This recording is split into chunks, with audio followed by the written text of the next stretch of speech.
Hey NXT Youth, welcome back to our lunch break devotional.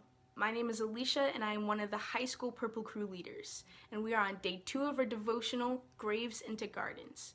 Today's devotional is about asking ourselves the questions, whose wants usually come first, ours or God's? When His desires clash with our own, what's our first response? Who sits on the throne in our hearts? The person that today's devotion talks about is Abraham. Here was this man that God calls out of his homeland to take his family, leave everything and everyone else he's ever known behind, and journey into what appeared to be total uncertainty. And Abraham does it. When God calls us out of our comfort zones, do we follow his commands, or do we run further into what we know? We have to learn to trust God and what he has planned for us. Jeremiah 29:11. For I know the plans that I have for you, declares the Lord. Plans to prosper you and not to harm you. Plans to give you hope and a future. God took Abraham out of his comfort zone, and Abraham obeyed him, and God blessed him. He gave Abraham a son, what he and his wife Sarah had been longing for, desiring, dreaming of. God gave Abraham Isaac, who was their pride and joy. Abraham loved Isaac with everything that he had. But Abraham's story doesn't end there. In Genesis 22:2, then God said, take your son, your only son, whom you love, Isaac, and go to the region of Moriah. Sacrifice him there as a burnt offering on a mountain I will show you. Can you imagine what Abraham must have been feeling? He had been blessed with a son. His dream had come true. He had probably already started imagining how his life with Isaac would look, watching him grow up, teaching him how to become a man, watching him get married, seeing him become a father of his own, giving him his inheritance, everything.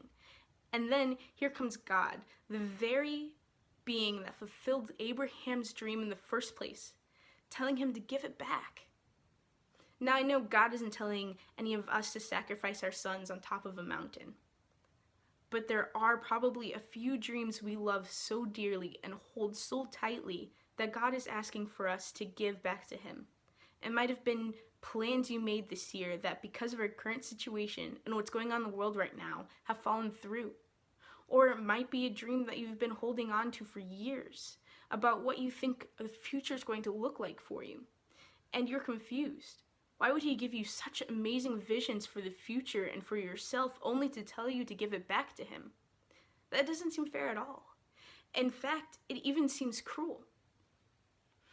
The next verse talks about how the very next day, Abraham took Isaac to the top of the mountain with every intention of sacrificing him.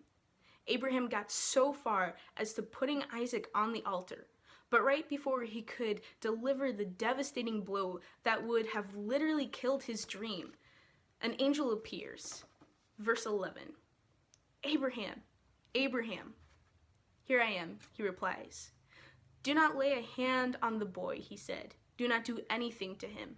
Now I know that you fear God, because you have not withheld me from your son, your only son.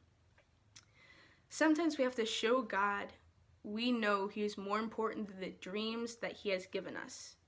We will often wonder, why would God take away something that he gave me in the first place? Why would God ask me to sacrifice so much? But like Abraham, we have to have faith and say, God, I don't know what's coming, but I trust you completely with my present and with my future. Because you have the throne in my heart. I don't know what the future will bring, but I know God has gone before me and prepared a way.